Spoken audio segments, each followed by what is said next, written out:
Hey everyone, welcome back to the channel, your number one source for income-oriented investing. And today we're going to talk about ULTY, the YieldMax Ultra Option Income Strategy ETF. I've been getting messages and comments nonstop. What are your thoughts on ULTY? What are your thoughts on ULTY? And ULTY has absolutely exploded. I was actually very surprised to see that it's reached almost 3 billion in assets. Pretty crazy. And I think it's because of the power of social media. I've seen a lot of crazy thumbnails and crazy videos talking about ULTY. Maybe not the videos crazy, but the titles and the thumbnails. Retire on ULTY. You could retire on ULTY with this much. This is dangerous stuff, everyone. You have to understand what the hell you're investing in all the time. I keep saying it's the number one thing. So in today's video, we're going to visit ULTY. Going to try to figure out what it is. Listen to what Jay Pestricelli, the guy actually manages ULTY, says about it. I'm going to give you my thoughts, my crystal clear opinion on ULTY. So ULTY is basically a portfolio of 15 to 20 stocks. And basically what YieldMax are doing is they're trying to, like the name says, ultra income. They're trying to harness or harvest as much volatility, as much option premium as possible. This is why those 15 to 20 stocks, they typically select hot, very high volatility stocks. Okay, they're trying to make as much premium as possible. The distributions are now weekly. They used to be monthly. Now they're weekly, and it seems like they're pretty stable at 10 cents. So the performance, which we're going to check in a second, of ULTY has been really good lately. But if you go back since inception, it hasn't been that great. And I believe there's been a strategy shift. And this goes for all YieldMax ETFs. I had Jay on the channel a while ago talking about this. Now they've added, basically, they have a little bit more flexibility with the option strategies. They're not just writing calls. They could do call spreads and callers, and there could be some hedging in there to really, make the fund better, have better total return, have the yield, but also have better total returns as well. It seems like it's working. So if you scroll down, if we look at the holdings, you'll see a bunch of stuff here. But if you click download all holdings, this is where you'll see what kind of stocks in that 15 to 20 stock portfolio range do they have. So I don't recognize many of these stock symbols. Here's one, AppLovin. I recognize Bull. I don't know what Bull is. Is it Webull? I'm not sure. But I recognize Coinbase and Galaxy and Robinhood, Marathon, Strategy. There's some technology stocks in here. Palantir, Rigetti, which is, I believe, AI, SMCI. So very, technology focused. And it seems like they're really, I think Circle is in here as well. So basically they're screening everyone, and we're going to listen to what Jay says in a second of how they're choosing these stocks, but they're screening for the hot, most volatile stocks so they could take in a lot of premium. That's why you have a really high yield of 85% plus with weekly distributions. If we look at the performance, so if you look at the performance since January 1st of 2025 until now, the performance has been really good. It's outperforming the S&P 500 or VU, but only with dividends reinvested. Very important you see that. It's outperforming VU if we compare them from the beginning of 2025, but only with dividends reinvested. With dividends not reinvested, it's pretty good too, but it's not there in terms of performance, but it's actually pretty good, actually. So, this at the bottom is basically if you're spending the dividends, if you're spending them as cash, you're getting them as cash, and this performance is if you have the drip on your brokers reinvesting them every week, and you have a weekly compounding effect. So that's the first thing I've noticed of ULTY. Big difference in performance if you're reinvesting or not. And if we just go back to inception date, which I believe is early 2024. So if we select, since the inception. Yeah, it came out in the end of February 2024. And if we still do versus VOO, you see that since inception. And to be fair, they had a difference. The strategy was updated. But still, if you look at since inception, it's definitely not beating the S&P 500 with dividends reinvested. And it has a very horrendous total return if you're not reinvesting the dividend. So I just wanted to point that out. But it seems like the strategy shift is definitely much better and helping the performance as well. So why is Alti doing so well lately? Let's hear what Jay Pesichelli says on Marcos Mila's channel here, where they talk about Alti. And by the way, he asked him about Alti 4 or 5 minutes ago, and for the first 4 minutes, Jay said basically, and you could watch it yourself, how important it is to understand not to look at the stock charts. Please don't look at the stock charts. Look at the total returns. I've said it a billion times. Total returns, performance, that is your indicator of how the investment is doing, not looking at the stock chart and thinking of NAV erosion, which is a myth. Look at total returns. But why is Alti doing really well? Why is it outperforming recently? So back to the Alti question. Alti has leveled. The market has been on a very nice run, a bull run. A lot of the tickers in the Alti portfolio have appreciated. Now, it's not because we're just amazing stock pickers. Again, we are screening for volatility, option bandwidth, underlying volume, right? Sector diversification. I think all of those things come into play. You know, Alti is not single stock risk.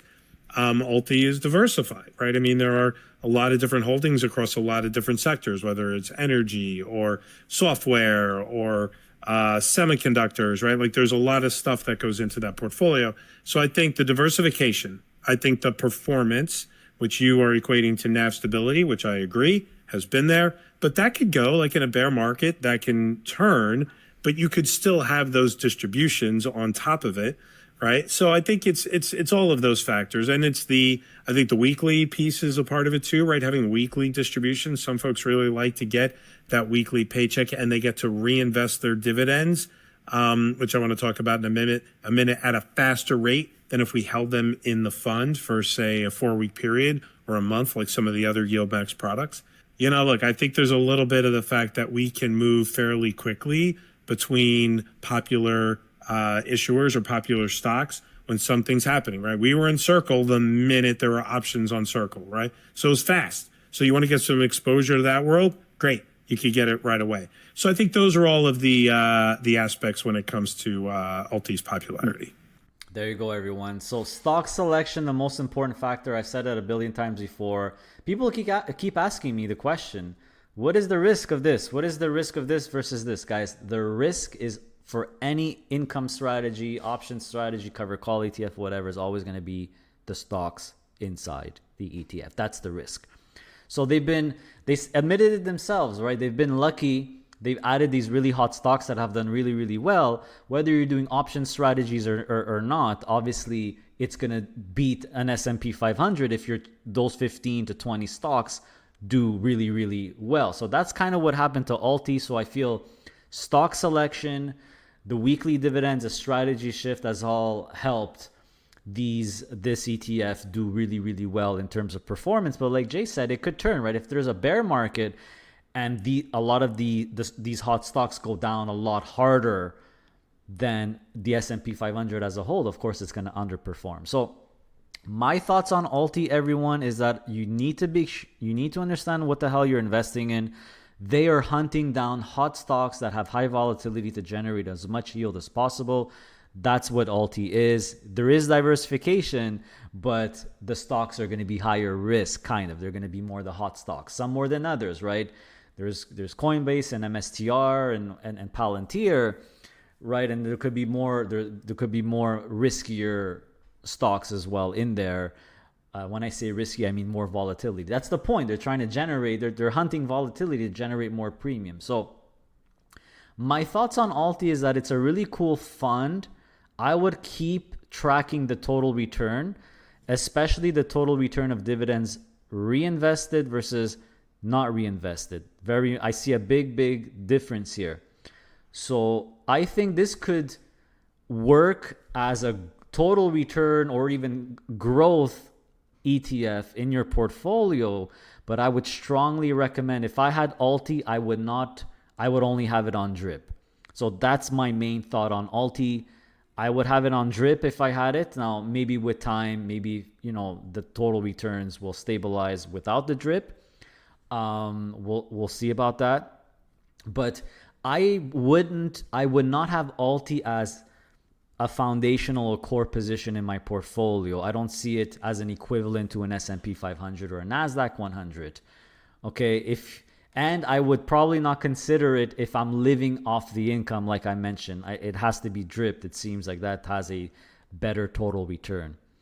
What I really feel is the best or my favorite YieldMax product is YMAX instead. I think this, if you're living off the income, you want weekly income, very high yield. It doesn't have as high yield as ULTY, but hell, 64% yield right now. Of course, it's going to fluctuates every week, right? It could be 10 cents, 13 cents, 15 cents, 16 cents, 18 cents, but the yield is typically 30 to 60% plus yield. That's very, very high yield paid out weekly.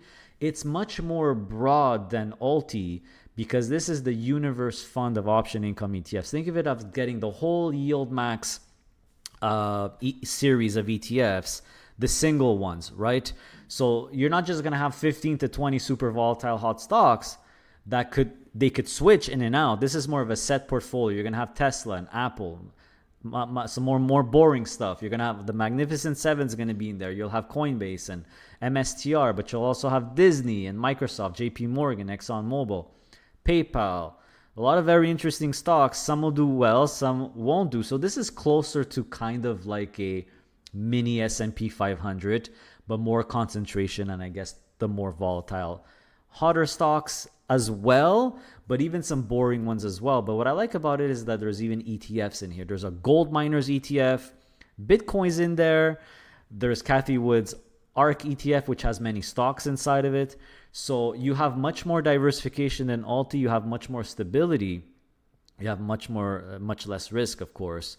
This I see more as could be a core position in your portfolio. If I still had my RRSPs, I would be very, very, very attracted to YMAX now because the performance has been really good.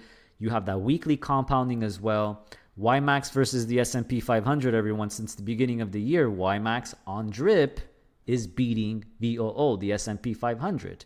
It's also beating S&P 500 and NASDAQ 100 covered call ETFs as well. Without the drip, it's not doing as well. And yes, it's underperforming ULTY right now, but it's actually fairly close.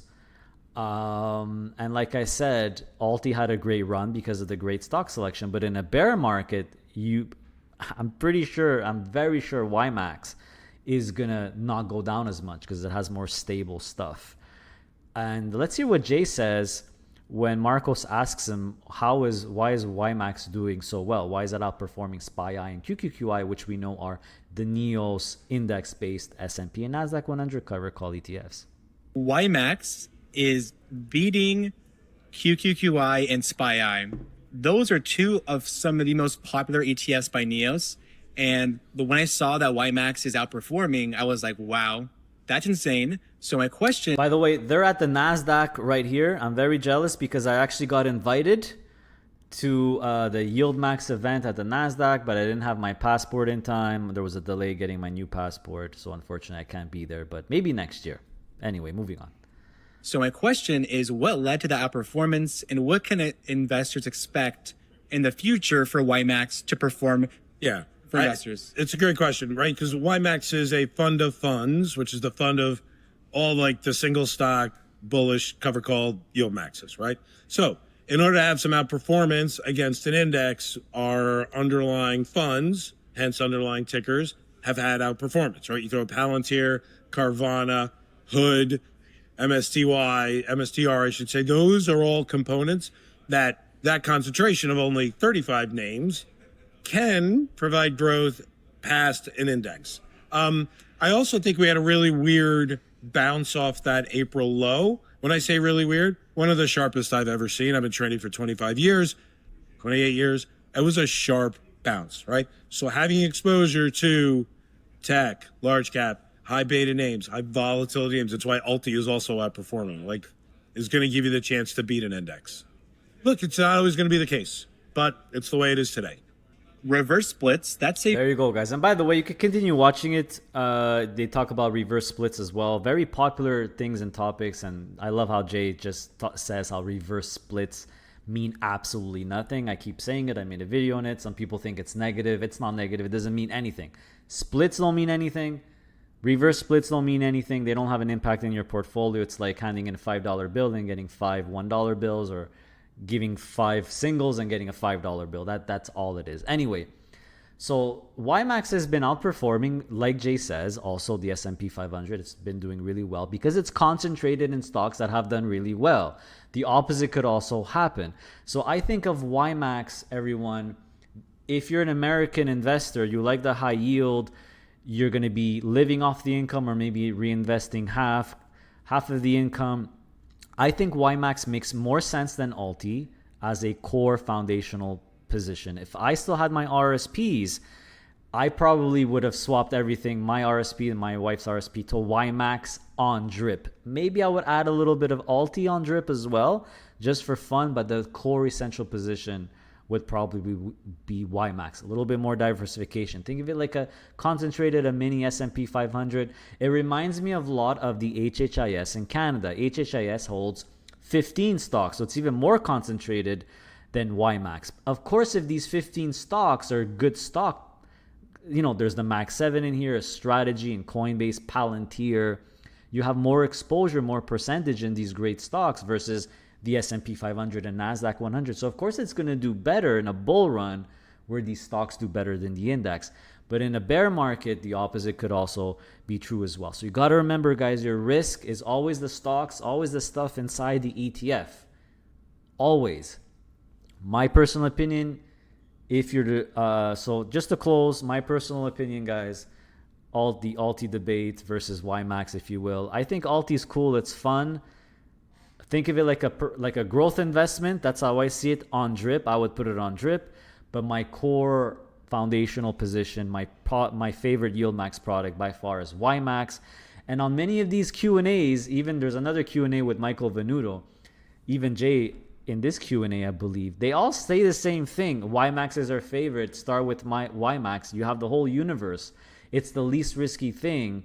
Whereas ULTY is a little bit more specialized where they're really hunting ultra income, ultra volatility. So if those 10, 15 stocks that they chose in ULTY crash because of some market crash and they go down 50% while the market goes down 30%, well, ULTY will go down very, very hard. It will go down by 50% regardless of the income. So higher risk, higher reward, higher volatility, higher premiums, right?